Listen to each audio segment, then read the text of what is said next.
Hola, buenas tardes a todos. Estamos un jueves más aquí, en esta ocasión el último jueves del curso de VMware vSphere 5 online que lo imparte el blog e2h.net. Y nada, en este último webinar, que es el número 8, nos vamos a centrar en la monitorización y gestión de los recursos. Daros las gracias a todos una vez más por asistir. Y nada, espero que este último webinar esté a la altura de- del curso. Pues nada, una vez hecha esta introducción, en este webinar pues vamos a seguir la agenda de siempre, como siempre he comentado, algo acerca de mí, vamos a ver los conceptos básicos sobre CPU y memoria, métodos para optimizar el uso de la CPU y la memoria, cómo configurar y gestionar grupos de recursos, lo que en VMware se llama Resource Pools. Vamos a ver gráficos de rendimiento en vCenter y alarmas para monitorizar el uso de recursos. Pues nada, hablando un poco sobre mí, más de 15 años de experiencia en TI, implemento actualmente productos de VMware y también de otros fabricantes de virtualización. Desde 2008 pues estoy trabajando con virtualización. He asistido al VMware Europe en Copenhague, también asistiré a este año el de Barcelona, os lo recomiendo, que le echéis un vistazo, es en octubre. Y también he formado parte del VMware Forum Online de 2012, solucionando consultas a Sudamérica. Artículos que podéis ver sobre virtualización, sobre VMware o sobre otros productos en el blog. Imparto cursos no oficiales de VMware y las certificaciones, pues unas cuantas y también los galardones, los más importantes, vExpert 2011 y 2012. Una vez dicho esto, pues entramos en materia y vamos a ver los conceptos básicos sobre CPU y memoria. El primer punto, nos centramos en que VMware utiliza la virtualización y no la emulación para ejecutar los procesos en CPU. Es decir, la principal diferencia radica en que la emulación es por así llamarlo, un software de virtualización que a través de código emula la ejecución de otros sistemas, es decir, sistemas que no puedan ser ejecutados en esa máquina, bien sea x86 y otros. Pues la emulación lo que permite es poder ejecutar esos sistemas en el equipo. Eh, lo más común y lo más conocido para emuladores y demás, pues los típicos emuladores de juego. Son sistemas operativos que no están basados en x86, como bien puede ser los emuladores del MAME, las antiguas máquinas recreativas o emuladores de videoconsolas, pues no están pensados para eso y el emulador, pues a nivel de código, permite que se puedan ejecutar esos sistemas operativos, esas aplicaciones. VMware no lo hace así, utiliza la virtualización y a pesar de eso tiene un amplio rango de sistemas operativos invitados que soporta, pero todos aquellos que son plataforma x86.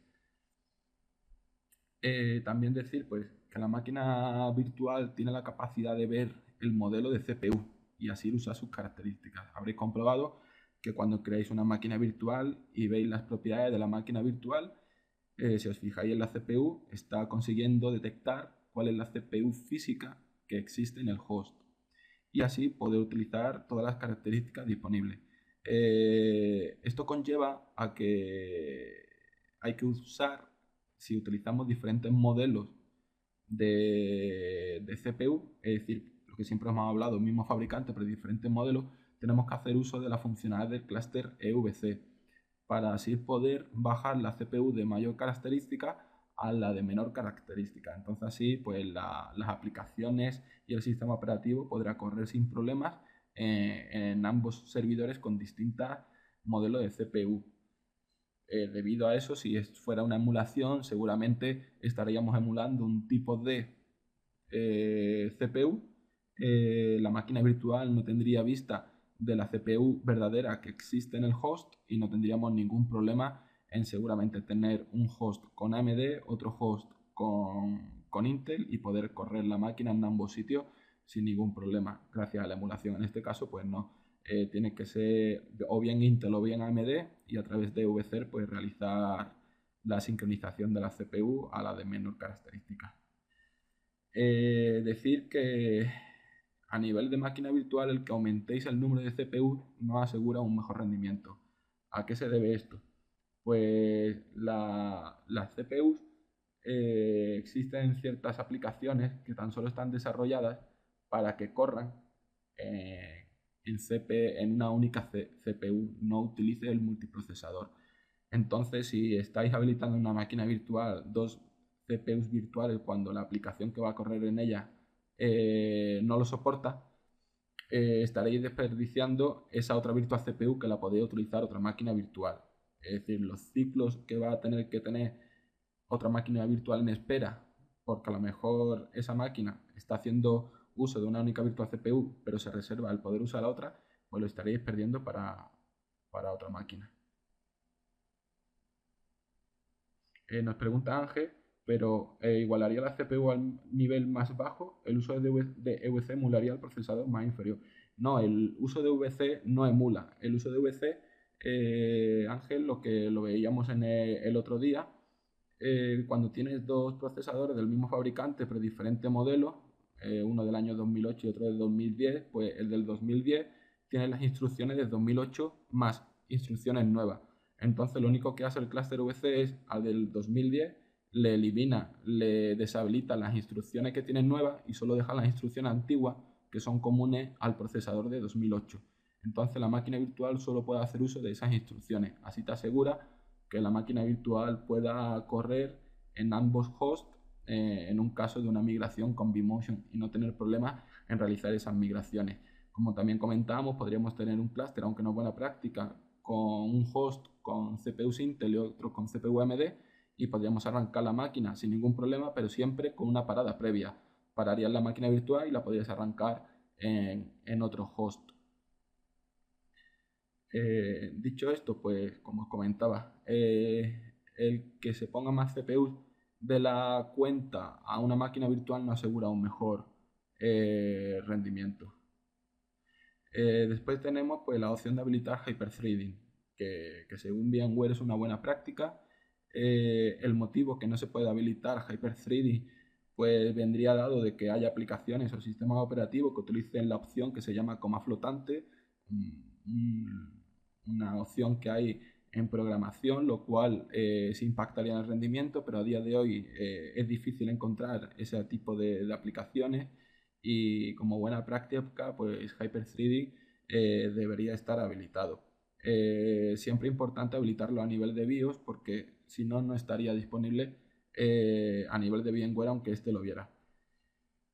A nivel de memoria RAM, puede decir que bien kernel gestiona toda la memoria, es decir, toda la memoria que existe en el servidor la gestiona él, la divide en dos partes, una memoria para su uso propio, para las tareas que él tiene que realizar, y después una memoria que está asignada para máquinas virtuales, es decir, el resto de memoria para máquinas virtuales. Esa memoria de máquinas virtuales, de nuevo, pues hay una parte que es asignada para el Virtual Machine Monitor, es decir, el proceso que levanta la máquina virtual, y una parte también para el overhead. Es decir, el overhead es una cantidad de memoria que necesita el hipervisor para poder gestionar la máquina virtual, además de la del Virtual Machine Memory, la de overhead. Esto ahora lo veremos, dónde están estas memorias y echaremos un vistazo. A la hora de realizar los cálculos de memoria siempre hay que tener en cuenta la memoria de overhead que suele estar por encima de los 128 MB en cada máquina. Y también pues VMware ofrece la posibilidad de hacer overcommitment gracias a técnicas de optimización de la memoria. El overcommitment es la sobresuscripción, es decir, poder correr máquinas virtuales que en su cómputo global de memoria virtual supera la memoria física del host. Si por ejemplo tenemos un host con 32 GB de RAM, pero el cómputo total de las máquinas virtuales que se corren en él son de 64 GB de RAM, pues estaríamos haciendo una sobresuscripción. Estamos haciendo overcommitment.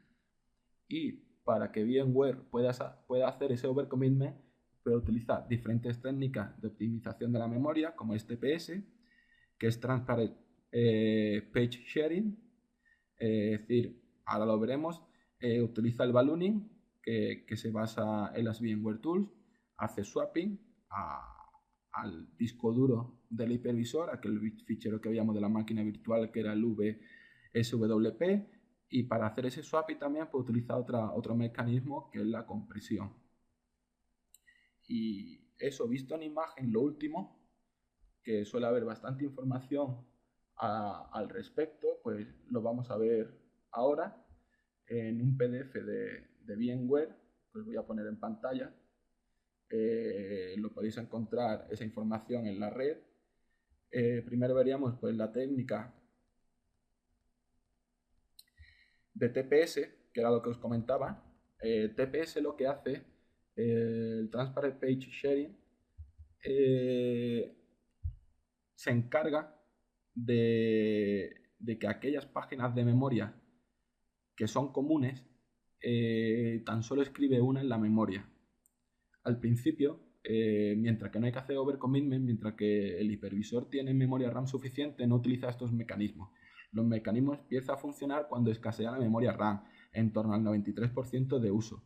Entonces, en ese caso, lo que aparece aquí, esta máquina virtual 0 tendría sus partes verdes, esta máquina virtual 1 tendría también sus partes verdes aquí, que serían iguales a esta primera, pero lo que ocurre es que hasta que no entra en funcionamiento esos mecanismos de overcommitment, pues no elimina páginas duplicadas y entonces estaría todo duplicado. Cuando empieza a eliminar páginas duplicadas, lo que hace es que las máquinas virtuales acceden a ese mismo página que existe en la memoria. De este modo se va eliminando páginas duplicadas existentes y se consigue un ahorro en el consumo de memoria RAM para poder realizar ese overcommitment.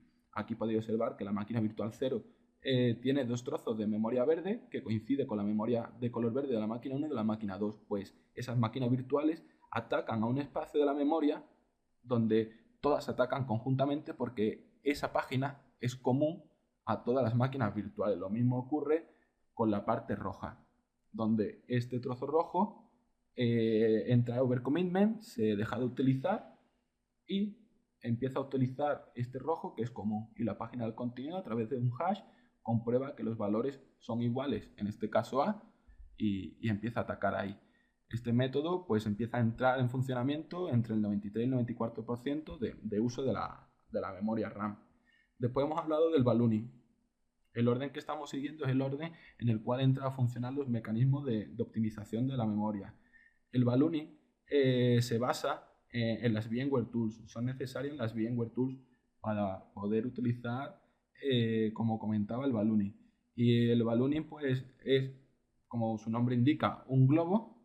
En esta parte izquierda la máquina virtual está utilizando estas páginas de memoria, y estas dos páginas que aparecen aquí en una estrella es que el hipervisor le ha preguntado a toda máquina virtual a través de las VMware Tools por ballooning, y en esa consulta lo que dice es qué páginas de memoria no estás usando en estos momentos.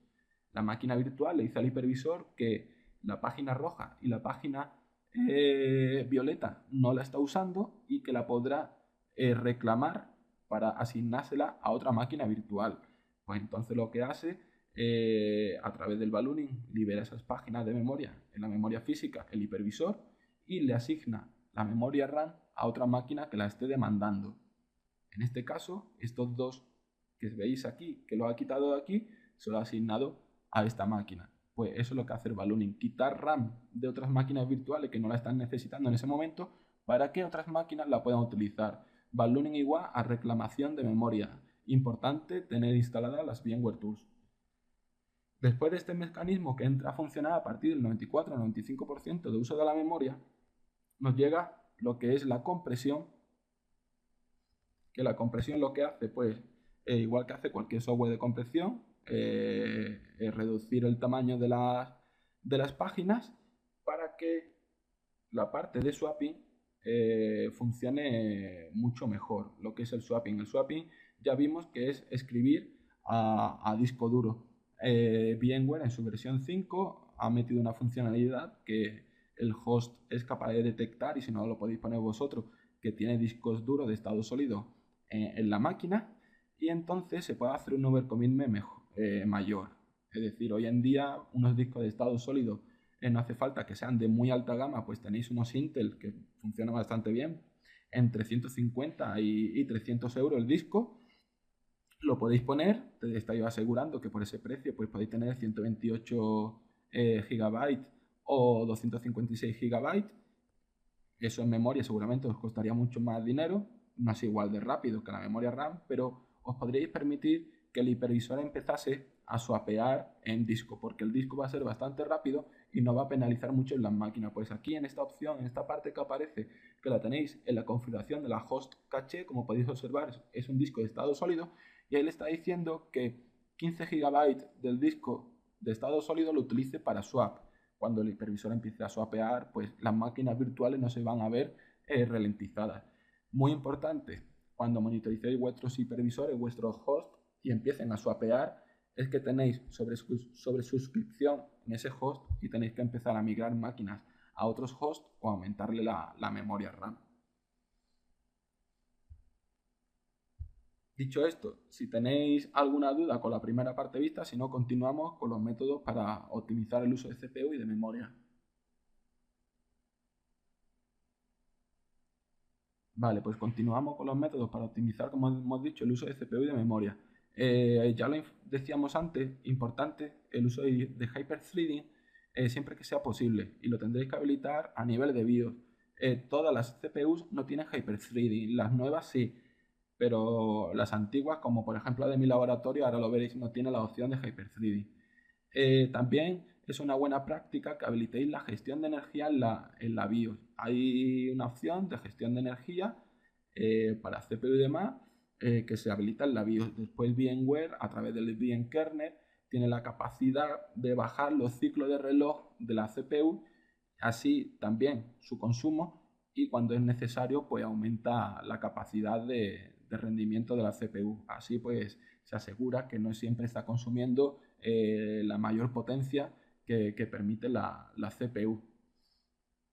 Después también pues tenemos que lo que siempre hemos comentado, comenzar siempre usando una CPU que, lo menor posible, es decir, una única virtual CPU, e ir aumentando las necesidades de la máquina. Vosotros a través de la monitorización de la pestaña Performance hacéis una vista del consumo de CPU de esa máquina. Si veis que es sostenido durante bastante tiempo el consumo de CPU a unos niveles por encima del 75 u 80%, lo que vosotros ya estiméis en vuestros SLAs, pues establecéis si esta máquina está por encima del 75, 90 o lo que estiméis oportuno, añadirle una nueva Virtual CPU. Pero importante, no añadáis dos Virtual CPU a no ser que lo tengáis totalmente claro desde el primer momento, o que el fabricante ya en algún momento tenga documentación necesaria o suficiente como para decir mi producto en el hipervisor de VMware necesita correr con estos requisitos mínimos, tanta RAM y tanta Virtual CPU. Entonces, en ese caso, sí podréis establecer esos valores. Comentar también que normalmente esos valores están inflados. Echad un vistazo a todo el documento del fabricante, porque os podréis encontrar que son valores recomendados, pero para soportar pues miles o decenas o centenas, por ejemplo, de bases de datos, y hay otros requisitos mínimos que a lo mejor se ajustan a las necesidades que realmente necesitáis en vuestro entorno. Después, pues para hacer uso de TPS, cuando vaya a ocurrir el overcommitment, es importante que ubiquéis las máquinas virtuales más parecidas, tanto el sistema operativo como aplicaciones, en los mismos hosts. Es decir, si tenéis máquinas Linux y máquinas Windows en vuestro entorno y tenéis, por ejemplo, 4 hosts, lo ideal es que intentéis ubicar el mayor número de máquinas Windows y el mayor número de máquinas Linux en hosts diferentes, porque así os aseguráis que se compartan páginas del sistema operativo. Si estamos corriendo 100 máquinas en un host y 100 en otro, y resulta pues que están 50-50, por ejemplo, Linux en un lado y Linux en otro, pues no os aseguráis que cuando entre en funcionamiento el mecanismo de TPS haya tanta optimización como si estuviesen todas las Windows en un lado y todas las Linux en otras. Casi pues aseguraríais que si son 100 2008 R2, pues estarían compartiendo bastante memoria, páginas de memoria comunes. Nos pregunta Leo que si una máquina virtual le salta la alerta de CPU continua, que si es posible añadirle otra virtual CPU para... Sí, le puedes añadir otro virtual CPU. Lo que hablábamos el otro día, si la máquina virtual está arrancada, tendrá que tener el check de añadir CPU o RAM en caliente, siempre y cuando también el sistema operativo lo soporte. Y si no, pues tendrás que parar la máquina virtual, añadirle la CPU y arrancarla. Importante también, antes de añadir CPU, cuando veáis que está sostenido, comprobad los servicios dentro de la propia máquina virtual, que no se haya quedado colgado o que realmente hay algunos servicios zombies que están por ahí o que está provocando el que se está yendo al 100% de CPU, porque a lo mejor después entráis en la máquina, tenéis un SQL y resulta que no es el SQL el que se está comiendo la CPU, sino es otro servicio que se ha quedado frito. Entonces, antes de parar una máquina y añadirle a la virtual CPU, comprobad qué servicios dentro de la máquina virtual se están comiendo la CPU, porque puede ocurrir que añadís una segunda CPU virtual y esa CPU virtual también se va al 100% de uso y añadís otra y ocurre lo mismo, y es porque hay algún proceso que está ahí abajo que no está funcionando bien.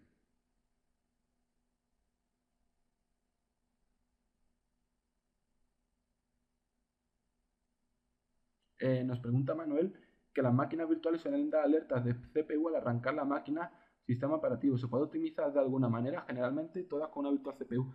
Eso ocurre, Manuel, ese aviso, porque cuando arranca y principalmente te ocurrirá con sistemas operativos Windows, Windows toca todas las páginas de memoria, toda la memoria que tiene la toca, no es como Linux que tan solo toca la que necesita y además de CPU se va al 100%. E incluso cuando vas a instalar un Windows desde cero, si lo dejas en la pantalla inicial sin tocar nada, en la que te pide el idioma o en la que, si es un 2003, la primera pantalla azul que de pulsar Enter o F3 para salir, podrás comprobar que si lo dejas ahí, la máquina virtual empieza a comerse y a comerse y a comerse la CPU y se va al 100%. Pero son momentos puntuales. Realmente, cuando decimos que una máquina está consumiendo más de la cuenta, es sostenido, por ejemplo, durante, no sé, 15, 30, una hora.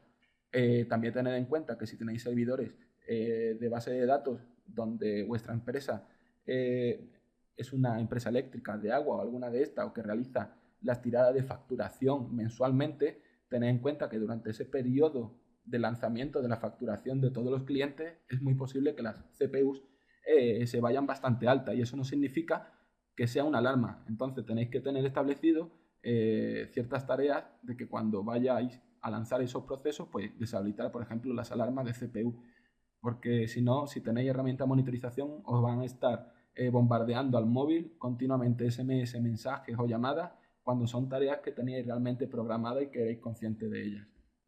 Pero bajo mi punto de vista, esa alarma que aparece de Windows durante el arranque de la máquina virtual la desestimaría, es decir, no le echaría mayor cuenta, lo tendría controlado que eso va a ocurrir. Dicho esto, pues lo que comentaba anteriormente, que intentéis de que las máquinas virtuales más parecidas estén juntas en el mismo host, para que cuando ocurra el overcommitment hayan más páginas comunes y así pues tener una optimización mayor de la memoria. Hay una opción que sirve en la máquina virtual para reservar CPU y memoria. Ya lo veíamos en uno de los webinars que podíamos reservar CPU y memoria. Con esto hay que tener bastante cuidado, porque si reserváis memoria o CPU, estáis haciendo que esa memoria o CPU no sea utilizada por otra máquina virtual cuando la necesite. Si la reserváis, queda totalmente disponible para esa máquina y la va a tener ahí. Si son sistemas operativos Windows, tiene el problema de que cuando va a hacer uso de esa memoria, la tiene reservada, la utiliza, pero después no la suelta. Cuando la deja de utilizar ya no se queda disponible de nuevo para las máquinas. Entonces, Linux lo gestiona mejor, Windows tiene ese problema, y entonces es muy importante que con la memoria virtual de la máquina reservéis siempre y cuando sea necesario. Tampoco es necesario reservar al límite total de la máquina. Si tenéis, por ejemplo, máquina de SQL con 8 GB de RAM, no reservéis los 8 GB de RAM.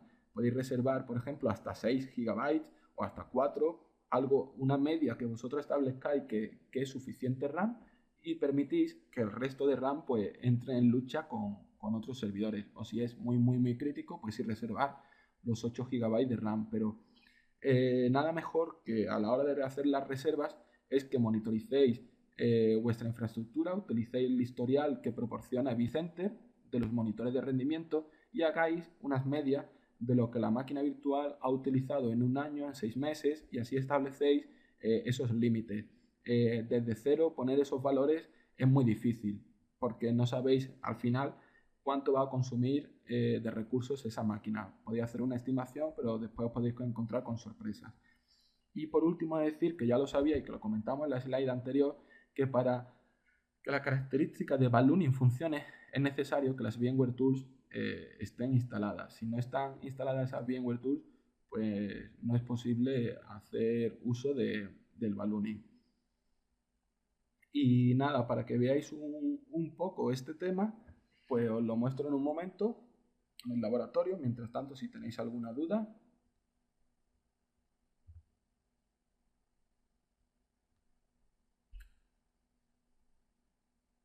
La parte de Hyper-Threading, cuando hacéis clic en un host y os vais a Configuration y de ahí hacéis clic en Processors, en mi caso, como podéis comprobar, Hyper-Threading not available, es decir, no está disponible. Si estuviera disponible, aquí aparecería que si está disponible tendríais un property por si queréis habilitarlo o deshabilitarlo. Siempre tendrá que estar habilitado en la BIOS si queréis hacer uso de él. Pero si está habilitado en la BIOS y no queréis hacer uso de él en VMware, entonces sí es útil el properties porque desde ahí lo podéis deshabilitar. Pero si lo queréis habilitar en VMware y no está habilitado en la BIOS, no funciona. Después veíamos la parte de la gestión de la energía. En el Power Management, ahí tenéis, que yo tampoco lo tengo disponible. Aquí tendríais un properties que normalmente en Intel es el Speed Steps. Pues con esa opción lo que hace es gestionar la capacidad de la CPU, si tiene que ir a más o menos gigahercios y con lo consecuente de un consumo mayor o menor de energía. Entonces, a través de esta opción del Properties podréis elegir qué balanceo de energía o qué balanceo de rendimiento queréis para la CPU. Yo tampoco lo tengo disponible porque no la soporto las que tengo actualmente. También veíamos la parte de gestión de recursos, que lo veremos a posteriori, que era tan fácil como coger una máquina virtual, hacer un edit settings, nos vamos a resource y ahí tenéis tanto CPU como memoria. Sería hacer las reservas moviendo cuánto queréis. En mi caso tengo un máximo de lo que tengo en mi host físico, que es de aproximadamente 8 GHz, y de memoria tengo, en este caso, que es el hipervisor, un máximo de 2 GB. Pues aquí podéis hacer esa reserva de los recursos que comentábamos. Y también otras opciones de las que hablábamos, estábamos hablando de esa memoria de reserva, que es lo que habíamos visto, y las opciones de ballooning, pues que hacía falta las VMware Tools. Ahora vamos a ver cómo configurar y gestionar grupos de recursos, lo que son las resource pools. Decir pues que un grupo de recursos es una abstracción lógica para la gestión flexible de los recursos. Es decir, los recursos es lo que tiene realmente el host SXI, o si estamos trabajando con un clúster, el cómputo total de todos los hosts del clúster. Esos son los recursos.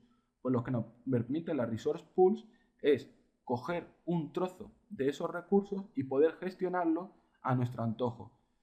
Tengo, por ejemplo, 20 GHz en el cómputo total de mi clúster SXI, tengo 256 GB en mi cómputo total y voy a coger un trozo, voy a crear una resource pool de 10 GHz en CPU y 128 GB en RAM. Pues hacéis una abstracción lógica y así tenéis una gestión flexible de los recursos físicos que tienen el clúster.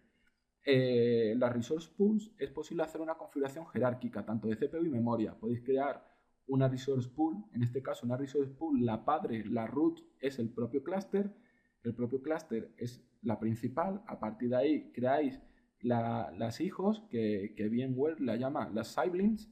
Ahí pues establecéis que pueden ser diferentes empresas Y después también en esa podéis crear de nuevo otras que sean hijos en vez de hermanos, que son las que están al mismo nivel.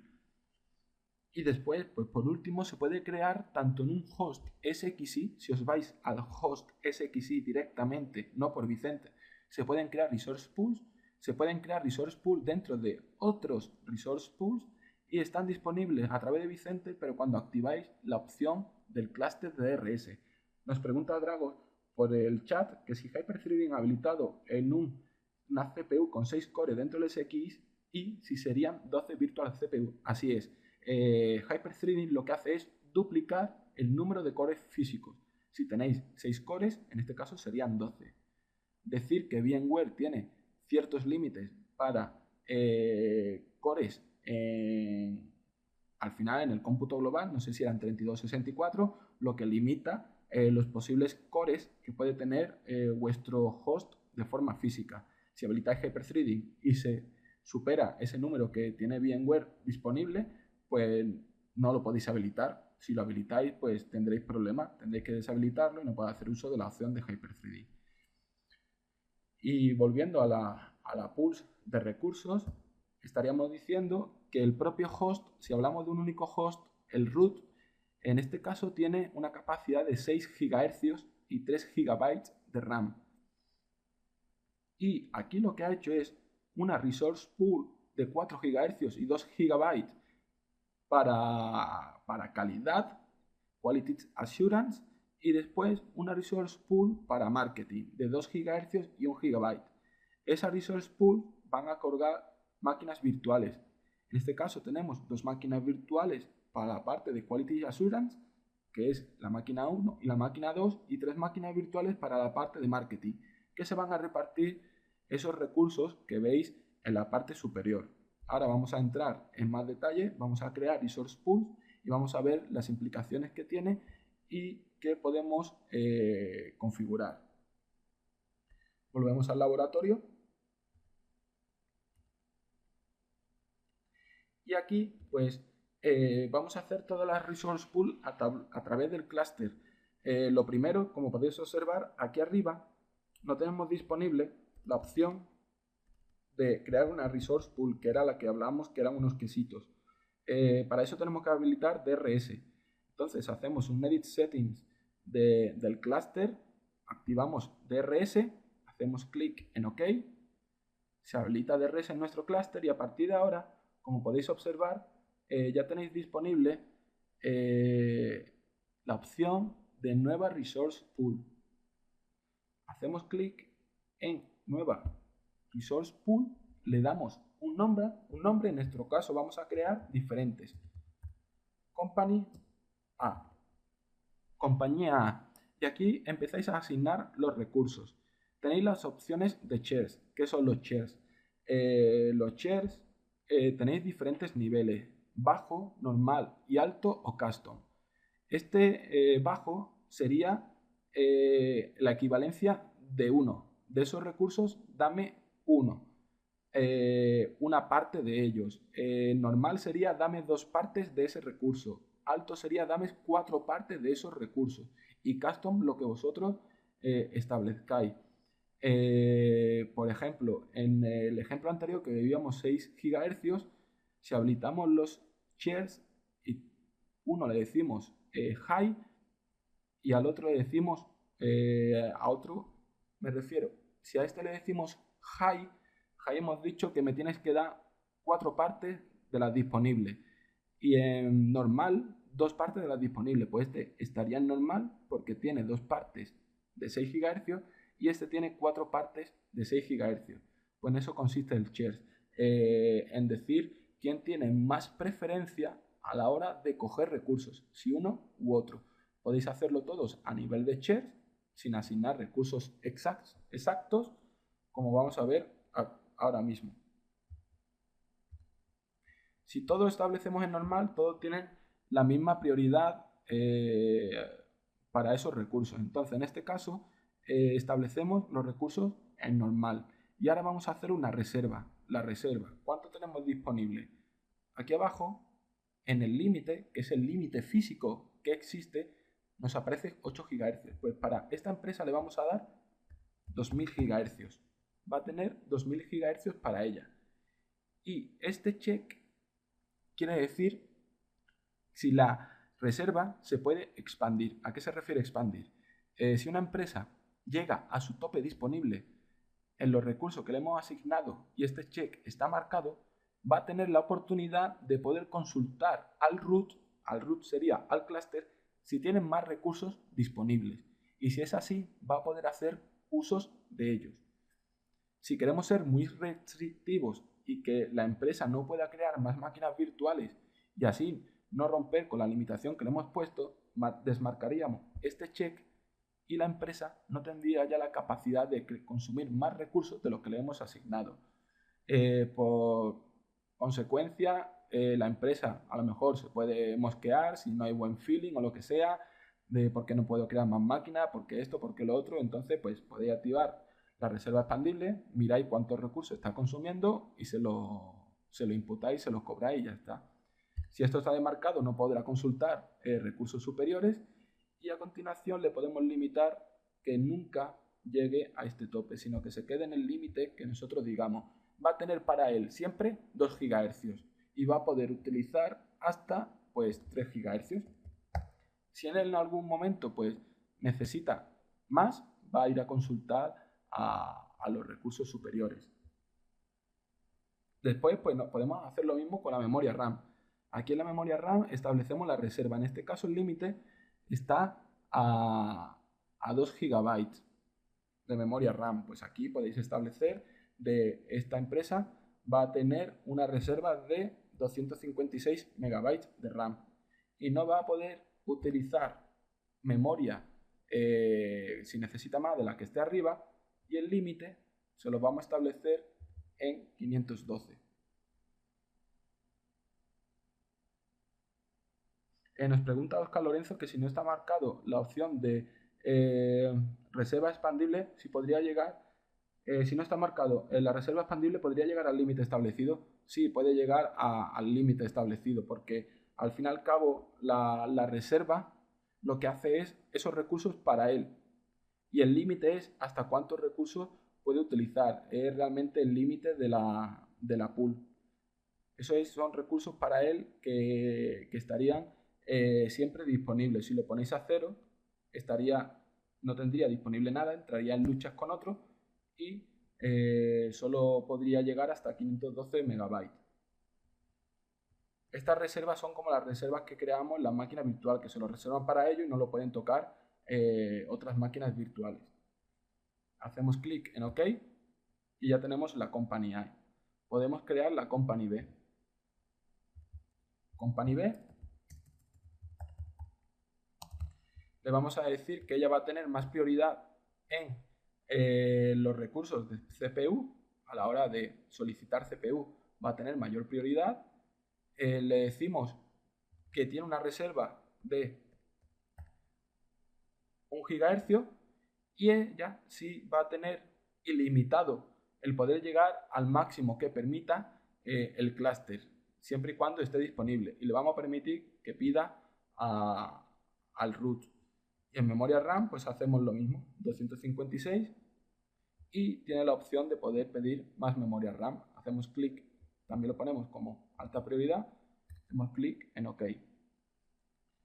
Una vez que tenemos las pools de recursos, hacemos un clic en ellas y aquí tenemos los recursos que tenemos asignados para esta pool en la pestaña de Resource Allocation. Aquí aparece la reserva que tenemos en CPU, qué tipo de reserva es, si es fija, y también pues nos va a aparecer cuánto estamos usando de esa reserva y también nos aparece en la parte derecha la reserva de memoria RAM. Si hacemos un clic en la de Company B y nos vamos a Resource Allocation, aquí podéis observar que la diferencia radica en que en el tipo de reserva es expandible, mientras que aquí es fija, no se va a poder utilizar más de lo que asignemos. Aquí es expandible. Tiene reservado para él 1 GHz y puede llegar hasta los 6 GHz. Después, ¿por qué hasta los 6 GHz? Porque porque ya aquí decíamos que teníamos 8 GHz, aquí ya tenemos ocupado 2, y él va a poder llegar hasta los 6. Después, pues, podemos coger máquina virtual y la podemos arrastrar dentro de cualquiera de las compañías. Entonces, de este modo estaríais estableciendo pools de recursos. Ahora, si hacemos clic aquí, tarde o temprano se tendrán que refrescar. Ya a la derecha lo estáis viendo, está consumiendo 67 megabytes de mi pool de recursos y tenemos disponible 189 megabytes. Pero de CPU no está consumiendo nada. Vamos a intentar forzar con una tercera resource pool, a ver si forzamos la pregunta que hacía Oscar anteriormente. La CPU se la vamos a dejar, pero en la reserva le vamos a decir que tiene reservado, por ejemplo, 64 megabytes y que no es expandible, y se lo forzamos a los 64 megabytes. Hacemos ahora la prueba también con ilimitado. Y ahora el objetivo es mover la máquina y ver si sale un aviso de que no tenemos recursos suficientes para esta operación. Como podéis observar, tan solo tenemos 64 megabytes en ese recurso, pero la máquina está consumiendo 67 y no nos deja. Antes de marcar el expandible, vamos a hacer la prueba que comentaba Oscar. Vamos a poner 128, que sería el límite, y ahí sí debería mover la máquina. Si no, voy a quedar bastante mal. Voy a subir. Váyase que esté consumiendo más de la cuenta.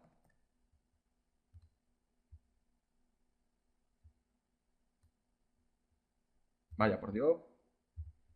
Vamos a hacer la prueba que comentaba Oscar. Vamos a subir la reserva. Vaya, pues la reserva ha sido necesario aumentarla. Vamos a cambiar al límite, marcando el expandible. Movemos la máquina de nuevo a Company A. Elegimos Company C. Volvemos a 64. Ya le marcamos el expandible. Y aquí lo dejamos en 64 el límite.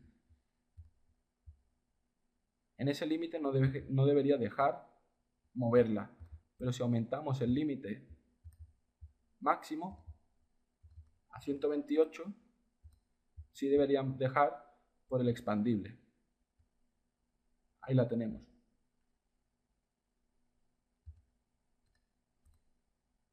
El expandible nos ha permitido poder mover la máquina al recurso, porque está consumiendo recursos del clúster superior. Si hacemos clic en el clúster C, en el recurso C, disponible para reserva 32 y usado 96.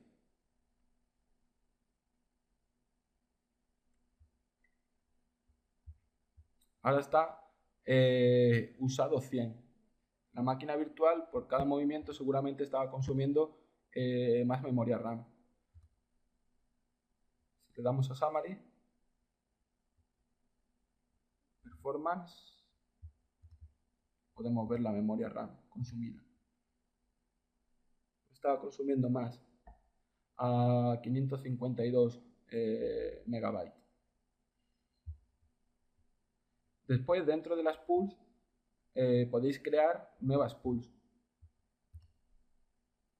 Aquí tenéis la opción de crear una nueva pool.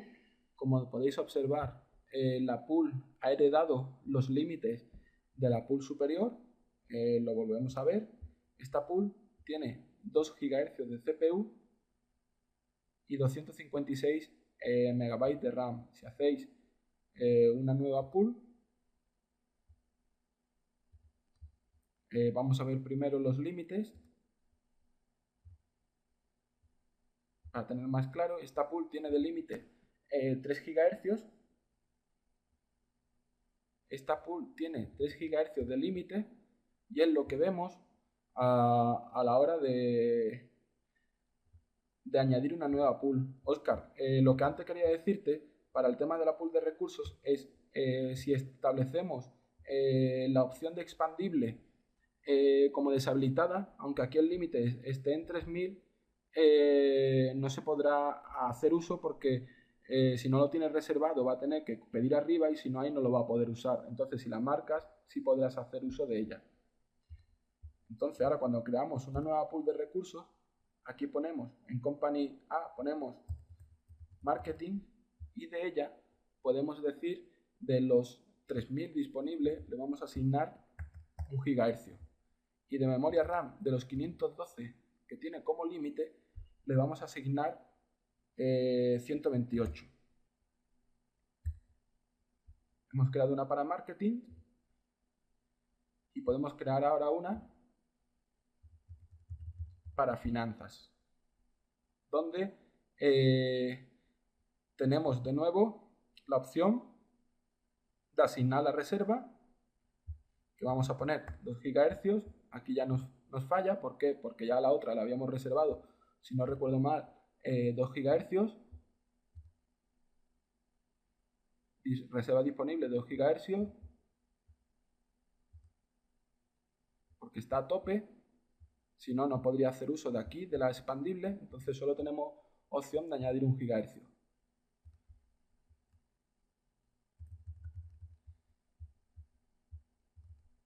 1 GHz es expandible y de RAM 256.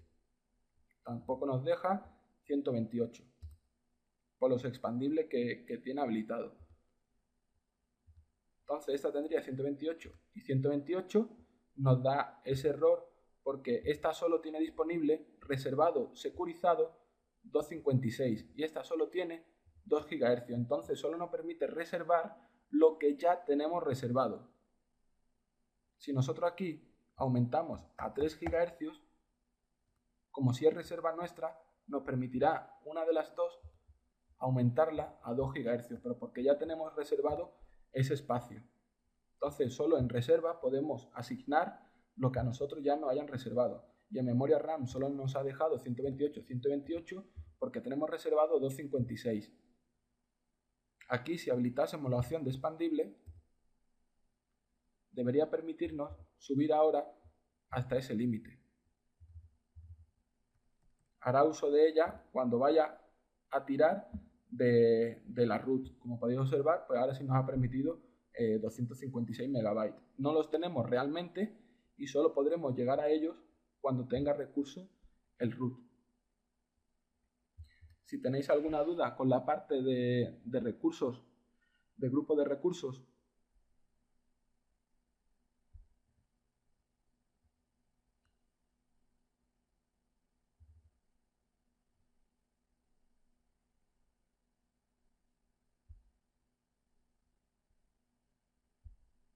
vale, pues si no tenéis ninguna duda con el tema de recursos, vamos a continuar con las diapositivas.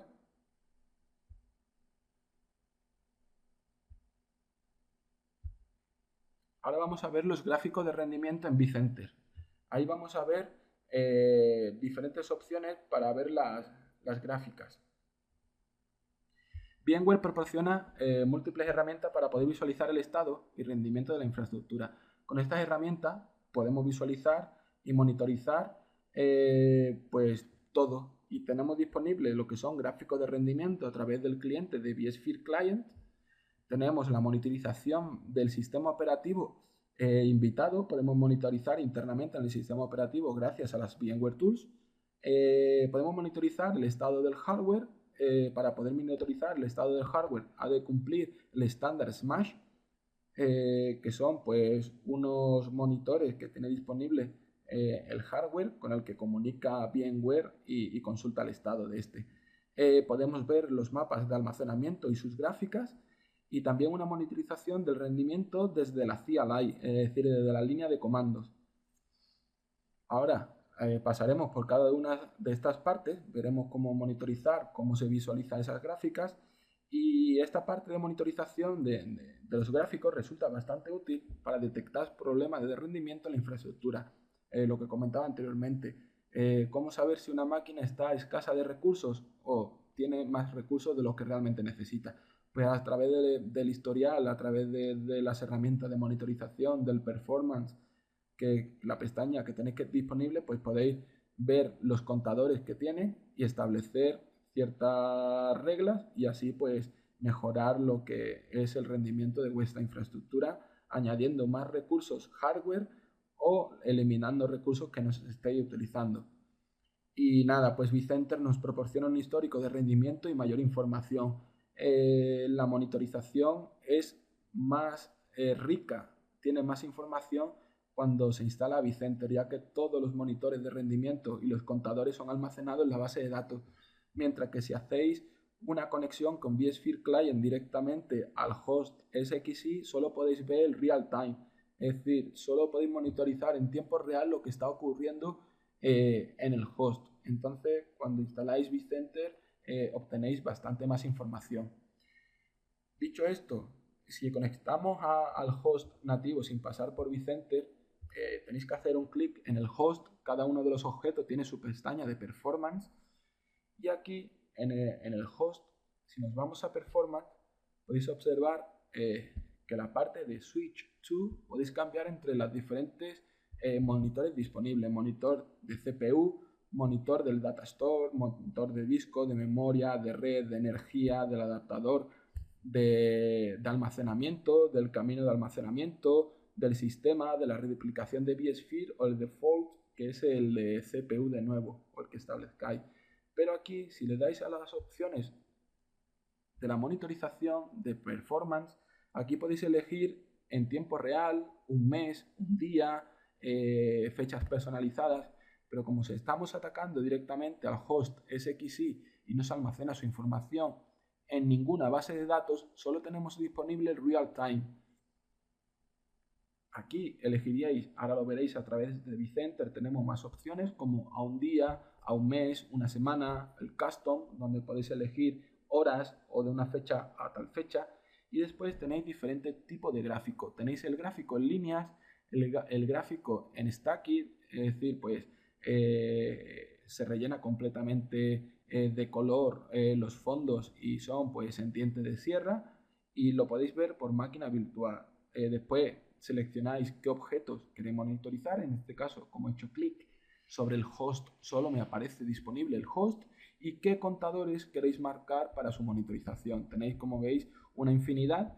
Importante, cada monitorización solo permite que se monitoricen 2 unidades de medida. No podéis meter una tercera. En este caso, puedo monitorizar kilobytes y kilobytes por segundo, pero no podría meter una tercera unidad de medida que, por ejemplo, sea megabytes.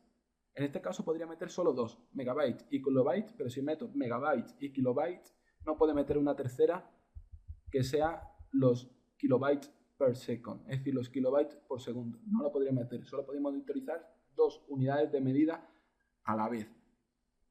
Por aquí, como podéis observar, es bastante escueto. De hecho, solo tenéis esta vista, pero ahora cuando saltemos a vSphere, es decir, a vCenter, mejor dicho, perdón, vais a tener un overview donde tenéis un resumen y después una parte de Advanced dentro de la pestaña Performance donde veis mayor información con más detalle. Accedemos a vCenter, elegimos de nuevo un host y nos vamos a la pestaña Performance. Tenéis, como podéis observar, un Overview y un Advanced. En este Overview tenéis diferentes tipos de vista. La vista de Home, donde tan solo está esto porque no hay marcadas otras opciones. Y después el rango de tiempo que queréis consultar. Un día, en tiempo real, una semana, un mes, un año o custom. Donde elegís el periodo de tiempo desde el cual queréis monitorizar hasta cuándo. Y os aparecerá aquí la información. Si yo le doy a Real Time, me aparece lo que está ocurriendo en este momento. Que el host pues tiene un porcentaje de consumo en CPU con unos picos del 5%, es decir, un consumo muy bajo. De memoria está haciendo un uso de 110 MB de memoria RAM, es la que tiene activa porque es el color naranja, que lo tenemos aquí. Sin embargo, si cambiamos a la vista de One Day, de un día, ya podéis observar que hay información. Esta información ha sido de haber encendido el host, aquí haberlo reiniciado, de nuevo haber arrancado, porque no hay guardada información. Lo mismo ocurre en la RAM. Si bajamos tenemos más información como megabytes por segundo, o tenéis el uso del disco en milisegundos, cuánto se tarda en acceder al disco. Tenéis opciones de los números de disco, cuáles son los top 10, los que más están en uso. Tenéis después la vista de CPU en vez de porcentaje en megahercios, sabéis cuántos megahercios ha usado la CPU. Tenéis porcentaje de memoria RAM en vez del uso en megabyte. En este caso hemos llegado a unos picos de uso del 30% de la memoria disponible del host. Estamos consultando, recuerdo, los hosts 1, el SXI1. Tenéis cuántos kilobytes por segundo ha trabajado el disco. Ha tenido unos picos de hasta 80 kilobytes por segundo. Y después tenéis la media del uso de red, donde los picos de red han llegado como máximo a 1 megabyte por segundo. Esta información, que es un overview, un resumen, podéis encontrar mayor información si hacéis clic en Advanced. En Advanced, nuevamente, si desplegáis las opciones de monitorización, aquí podéis ser ya mucho más granular. En este caso estamos monitorizando CPU. Y la CPU que estamos monitorizando es en la última hora, un real time de la última hora, la cual se refresca cada 20 segundos. Y aquí podéis observar las dos CPUs que tiene el host, la CPU 0 y la CPU 1. Esta información, como podéis observar, la está midiendo en porcentaje, unidades de medida, porcentaje. Y está en megahercios. No confundáis que en la parte derecha tenéis, en este caso, megahercios, y en la izquierda porcentaje. Cuando hagáis una visualización de las gráficas, tened en cuenta las unidades que estáis mirando para no confundiros en unas o en otras. En este caso, a nivel de uso en megahercios del host, en esta hora que estamos monitorizando, al máximo que ha llegado es a 300 megahercios, lo que conlleva que ha hecho un uso de 75 megahercios de media durante una hora. Si nos vamos a porcentaje, nos dice que el máximo que ha consumido de todo lo que tiene del 100% tan solo ha consumido un 6,25 como máximo, que sería a estos 300 MHz, y que la media ha sido de 1,5% de lo que realmente tiene, que sería este 75 MHz. Después tenéis esta que es la CPU 1 y la CPU 2, porque este uso es la 1 más la 2. Este es el uso del host. ¿Por qué sabemos que es el host? Porque es el objeto completo. Y este objeto más granular, esta es una CPU y otra CPU. De esta CPU, el último que tengo de los 20 segundos en consulta, el último valor es 2,35. Ha sido el último que ha consultado. Como máximo esa CPU ha sido 6,96. Podéis observar que los valores máximos ha usado las dos CPUs por igual. Y aquí tenéis pues, el valor medio. Lo mismo ocurre si desplegáis pues, el Datastore. Las medidas que tiene son en milisegundos. ¿Cuántos milisegundos ha tardado en consultar al Datastore? Aquí tenéis todas las medidas, como podéis observar, son en milisegundos. Y tenemos los Datastore que tienen disponible el host, en este caso 3. El Datastore local, que está midiendo tanto la lectura como la escritura en su latencia. El Datastore de Nexenta, que lo veíamos el otro día, que era el que atacábamos por iSCSI, y el QNAP, que era el que atacábamos por NFS. Pues todos los valores que tenemos aquí son por medias, y el Datastore que más ha atacado es el Datastore local, con un máximo en milisegundos de 3 milisegundos. Si queremos ver tiempo atrás, tan solo tenemos que hacer en Chart Option. Elegimos el Datastore. Yo no tengo aquí más información porque los hosts los apago diariamente y demás y no recolecta más información de la que aparece. Pero si no, tendríais aquí disponible más información. En este caso del Datastore me refiero. De la CPU sí tengo aquí el último día.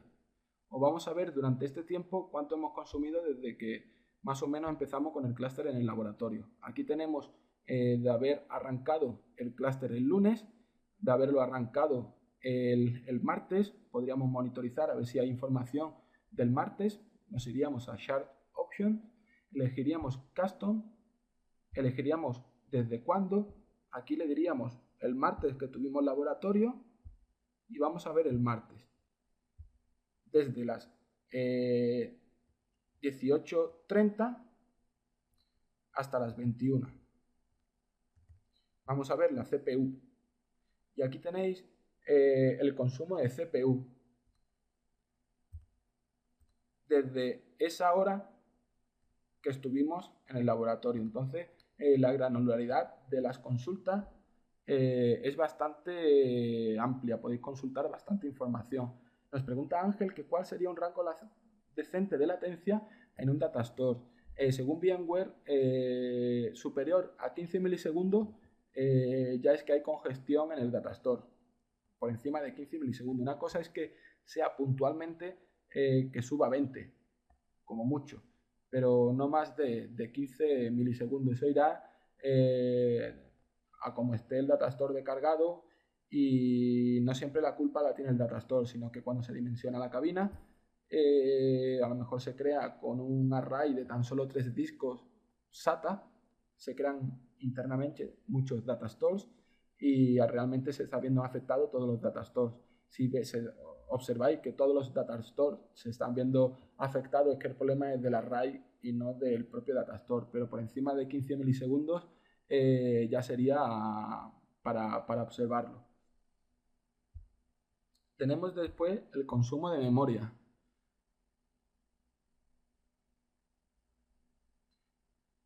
Nos comenta Ángel que por desgracia tiene algunos con más retraso de escritura con una 3-par SATA. Es que los SATAs penalizan mucho, son muy lentos y es lo que ocurre. Y si a lo mejor tampoco tienen mucha caché, pues los está escribiendo directamente todo en disco y penaliza todavía más. Tengo previsto, de lo que comentaba el otro día, de establecer unas votaciones y demás, poner un curso de diseño donde irán ciertos truquillos y demás para ver cómo diseñar una infraestructura virtual, y a lo mejor de ahí pues podéis sacar información al respecto.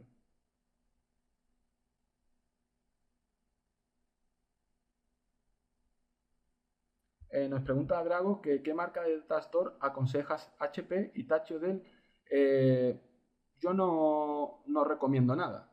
Al final los fabricantes todos trabajan del mismo modo, y el fabricante, algunos dicen más la verdad que otros. En sus pruebas de rendimiento yo siempre digo que para comprar un hardware no os fijéis de los brochures que proporciona el fabricante, que os vayáis a spec.org, veáis realmente los trabajos de estrés que se le han hecho a las máquinas, y me comentan que me moje. Pues es que realmente he trabajado con AMC, he trabajado con IBM, he trabajado con NEC, con NetApp, con HP, con appliances virtuales, y al fin y al cabo todos traen las mismas opciones, y lo que realmente penaliza es que a día de hoy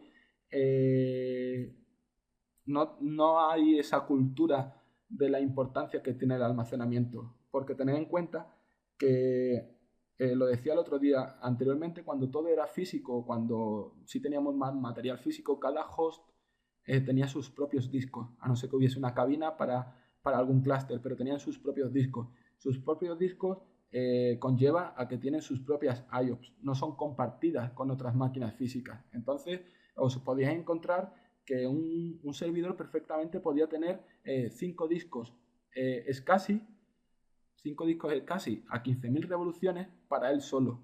Con un RAID 5, da igual un RAID 5, pero 5 discos SCSI para él solo. ¿Qué ocurría? Que en aquellos tiempos eran de 73 GB o 146, era suficiente, y tenía bastantes IOPS. ¿Qué ocurre? Que cuando después lo pasáis y lo queréis convertir a virtual, se hace de otro modo. Ahora tenemos discos SAS de 15.000 vueltas iguales, pero ya son 300 GB, y se está mirando más que, oye, ¿cuántos servidores tengo físicos? 5 servidores. ¿Cuánto es el cómputo total de almacenamiento que necesito para estos servidores? 200 GB. Y decís, ¡buah! Fácil. Monto 2 discos SAS, hago un RAID 1 que tengo 300 GB, o lo compro de 600 GB, y ya tengo ahí mis 5 servidores físicos. Pero no os dais cuenta que antes 5 servidores y cada uno tenía 5 discos, era un cómputo total de 25 discos, lo que son 25 discos IOPS en el cómputo global. Y ahora tan solo de IOPS estáis dando 2 discos para las mismas 5 máquinas.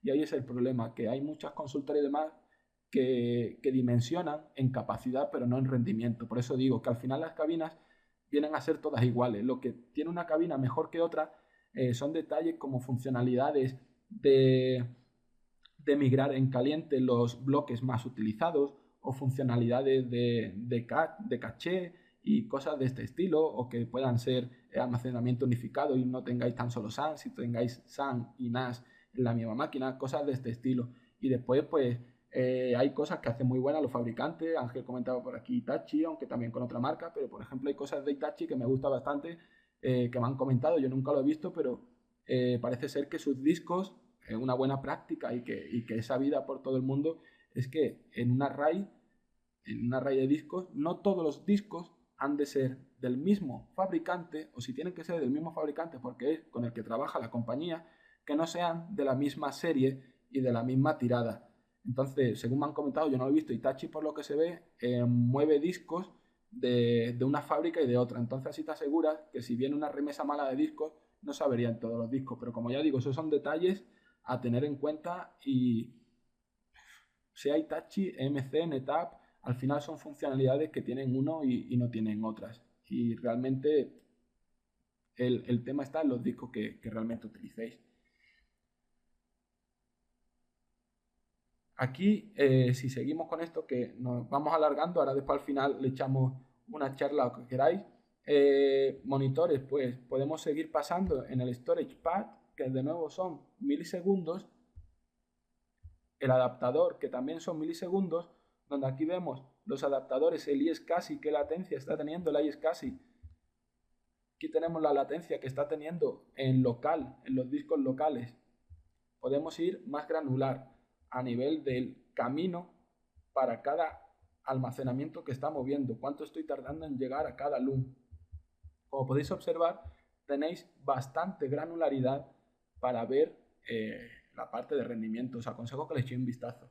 Os comentaba desde aquí que también podíamos ver el estado del hardware. Yo no voy a ver mucho, os lo voy a mostrar en un host. Cuando accedéis al SXI directamente sin pasar por vCenter, tenéis la pestaña en Configuration de Hilt Status, donde os va a aparecer cómo está el estado del host, si tenéis la batería de la controladora de disco averiada, si tenéis un disco averiado, si hay una power supply, es decir, una fuente de alimentación averiada, si ocurre algo en alguna CPU, os va a avisar aquí en configuración Hilt Status, aquí os aparece. Otro modo de verlo a través de vCenter es cuando os vais a la vista dentro de un host de hardware status, que consulta esos sensores que os comentaba anteriormente que eran necesarios. Pues aquí os aparece cómo está el procesador, cómo está la memoria, qué zócalos de memoria están puestos y no están puestos, están en uso, qué tarjetas PCI tenéis, las tarjetas de red, las tarjetas de almacenamiento. Como podéis observar, bastante información, la red, cuántas NIC tenéis, la NIC 0, la NIC 1. Todo esto viene muy bien para detectar si tenéis algún problema. Después decíamos también que podíamos ver el consumo de los datastores. Si cambiáis la vista de inventario datastores a datastore and clusters, tenéis una pestaña que se llama Storage Views. Aquí en Storage Views hacéis clic en Maps y podéis dibujar los mapas de los almacenamientos que tenéis y qué host están conectados a ello. En la parte derecha elegís la información que queréis. En este caso actualizamos el mapa y le decimos quiero que nos muestre el datacenter. Nos va a mostrar tan solo el datacenter. Ahora quiero que me muestre el clúster. Nos muestra el clúster. Quiero que me muestre los hosts del clúster. Y ahora quiero saber qué datastores tienen estos hosts. Pues muéstrame los datastores. Y aquí aparece que los hosts tienen en común el QNAP. Pero porque tenemos marcado tan solo QNAP. Si nos fuésemos a una vista superior del data center y le damos a Maps, aquí podemos ver tan solo host conectado a datastore o máquina conectados a datastore. Le decimos host a datastores y podemos observar que el SXI1 tiene su datastore local, que está conectado al Nexenta y QNAP, que sí es compartido entre el SXI2. Eso quiere decir que es un almacenamiento compartido. Tenéis una vista bastante útil de los datastore. Después también tenemos la pestaña Performance, donde de nuevo tenemos un overview que nos muestra información del datacenter en global. Y por último, si hacéis clic, aquí tenemos la vista de cluster o la vista de storage, donde ya podemos ver más información sobre el storage. Si queréis información sobre un storage, un datastore en concreto, marcamos por ejemplo en Nexenta, le decimos Performance y nos saca una vista del espacio que tiene un uso, cuánto ocupa los ficheros de swap, los ficheros otros de máquinas virtuales, cuánto espacio libre tenemos, cuáles son las máquinas virtuales, el top 5 de las máquinas que están ocupando más espacio, y tenéis una vista de performance que viene muy bien para saber cómo está el performance en latencia, las IOPS que tenemos en ese data stores, cuál es la cola máxima, si tenemos muchas IOPS en lectura o en escritura. Tenéis bastante información al respecto. Y por último, en esta parte de performance, otra vista que tenemos disponible para terminar, antes de pasar a la última parte, es a través de PuTTY atacando a un host. Tenéis la herramienta el ESX Top, creo que era la 31, y si no voy a atacar al nativo y lo vemos. Perdón, estoy metiendo mal la dirección IP. Aquí estamos. Y aquí, si lanzamos un ESXTop, nos aparece el típico top de Linux con los procesos que están corriendo su consumo, y si le damos al H nos saca la ayuda, y si queremos ver CPU pulsaremos la C, si queremos ver los adaptadores disco pulsaremos la D, si queremos ver memoria pulsaremos la M. En este caso vamos a ver por ejemplo CPU, le damos a la C y ahora mismo nos mostraría los procesos por CPU. Que queremos por memoria, le damos a la N y aquí ya nos ha aparecido más información.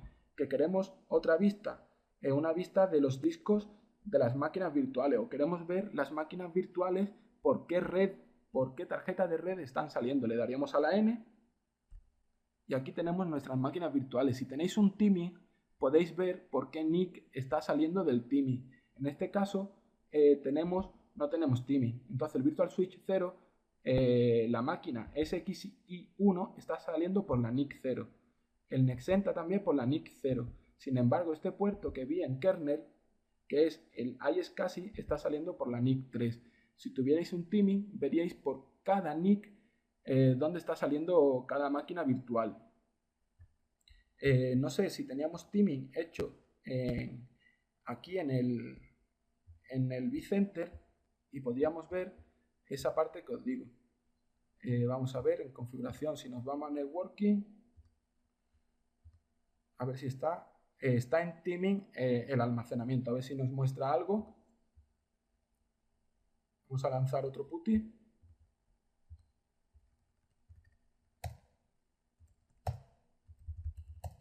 Aquí estamos, lanzamos, hacemos N de networking y aquí tenéis el Debian kernel 3 está saliendo por la NIC 2, el Debian kernel 2 está saliendo por la NIC 3 y el Debian kernel 1 también por la NIC 3. La máquina virtual no nos aparece porque se está corriendo en el otro host. Le decimos nueva sesión, nos conectamos al otro host, lanzamos el ESXTop, decimos network, la N, y aquí tenemos nuestro frontend que está saliendo por la UMNIC 0. Si queremos añadir más contadores de la derecha que tenemos, pues aquí, si le pulsáis la F, podéis añadir ahora más campos. Le volvemos a dar, tenemos F, añadir o eliminar campos. Solo tenemos los campos disponibles que aparecen ahí. Podemos elegir que se suele utilizar para el consumo de los adaptadores, el disk adapter o el disk device. Si hacemos en D de disk adapter, aquí tenemos ciertos contadores y también podemos monitorizar si hay congestión o no en los adaptadores de almacenamiento. Si le damos, podemos elegir con F, le damos a F y ahora le decimos, pues, quiero que nos muestre las últimas estadísticas de escritura o de latencia. O quiero que nos muestre, si queremos las últimas de escritura, pulsamos I mayúscula.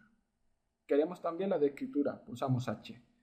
Y vamos a quitar los nombres de path, la B.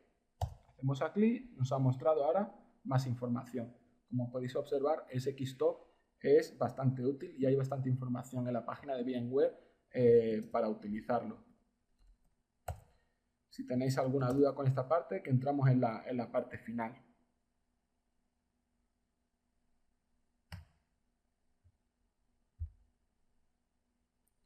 Y por último vamos a ver las alarmas para monitorizar el uso de los recursos.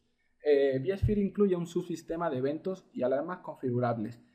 Si atacáis directamente a un host SXI, solo os muestra los eventos. Las alarmas están disponibles con vCenter.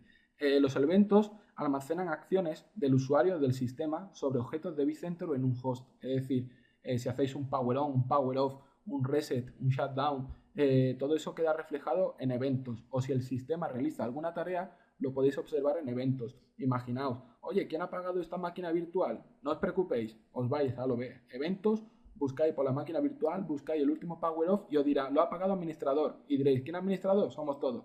Importante, poner usuarios nominales en las infraestructuras para saber quién hace cada cosa.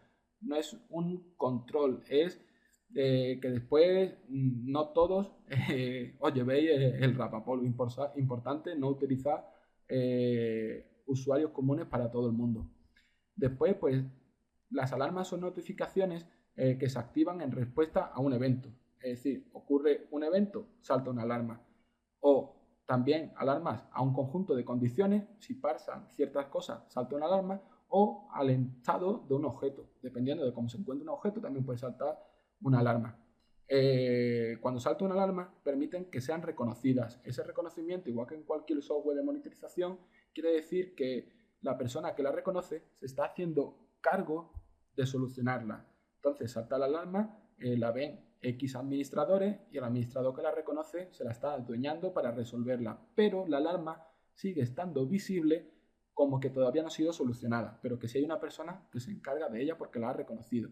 Y hay ciertas alarmas que son activadas por un evento, pero si vCenter no detecta el evento que soluciona esa alarma y realmente está solucionada, pues se queda marcado como alarma. Entonces en ese caso podéis hacer un reset, que es un reset to green, es decir, conviértemela en verde, que está ok, y la limpiáis. Suele ser bastante común cuando perdéis el path de una tarjeta de red, suele salir ese check de que no se ha limpiado la alarma.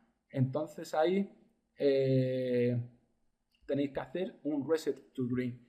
Y esa parte de eventos y alarmas la vamos a ver conectando directamente al vCenter. Tenéis la parte de task y events disponible en los objetos, que es aquí. Aquí aparece todo lo que hemos hecho y lo que ha ocurrido con la máquina. En este caso lo ha hecho el sistema y aquí lo tenéis una mayor información donde dice que la máquina virtual ha pasado de gris a green en el uso de memoria.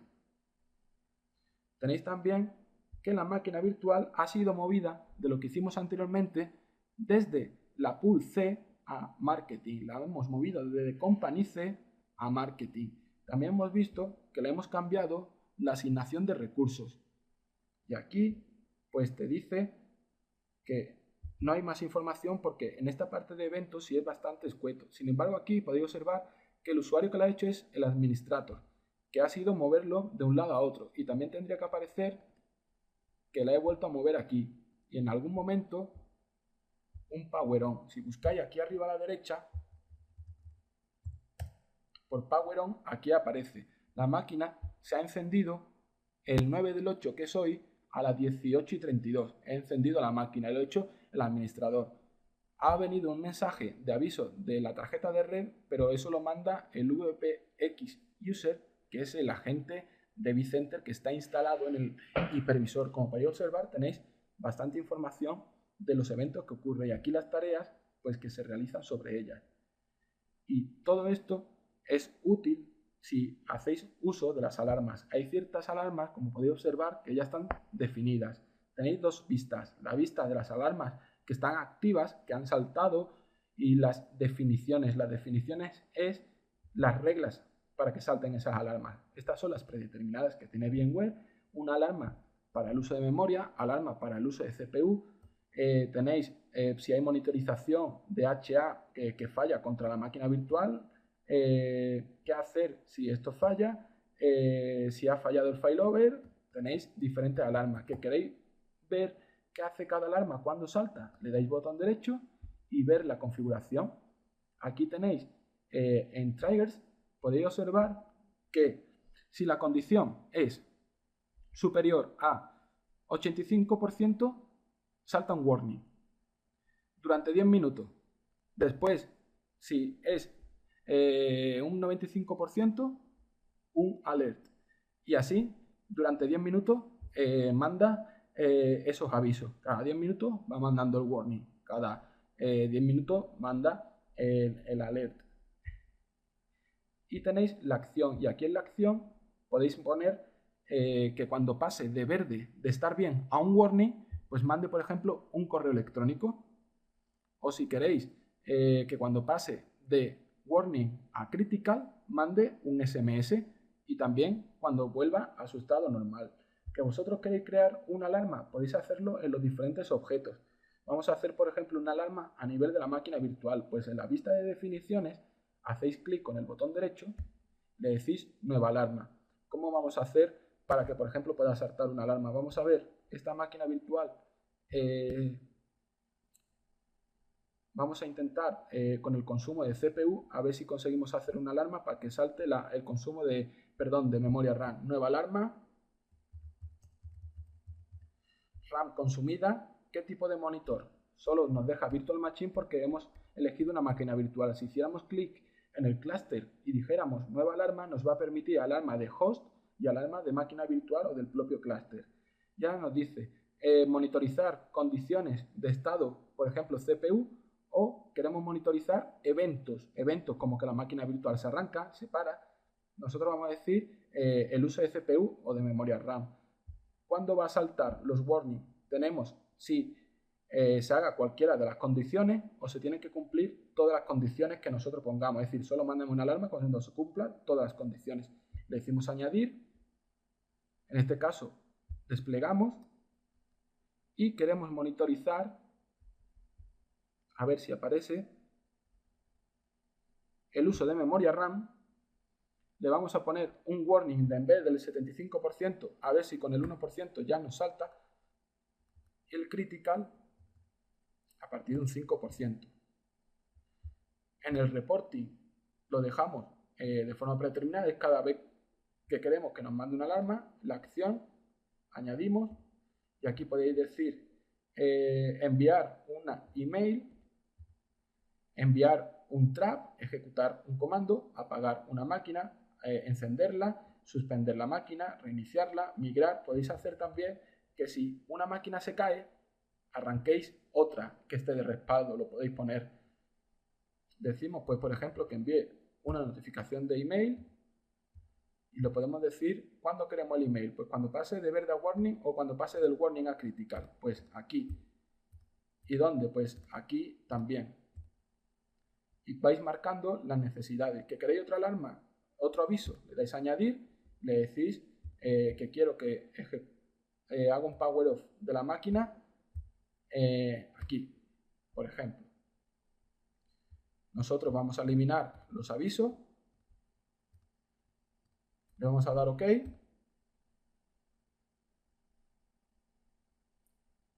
RAM consumida. Vamos a darle a performance. Vamos a ver la memoria. Es que tiene memoria activa a 0, porque como no se está haciendo uso de la máquina no va a saltar la alarma.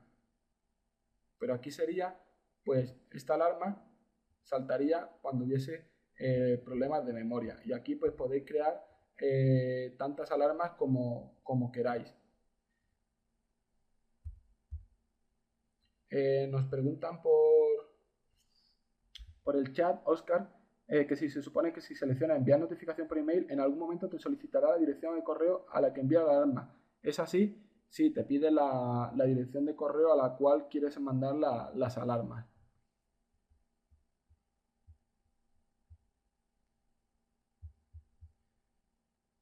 Si tenéis alguna duda más.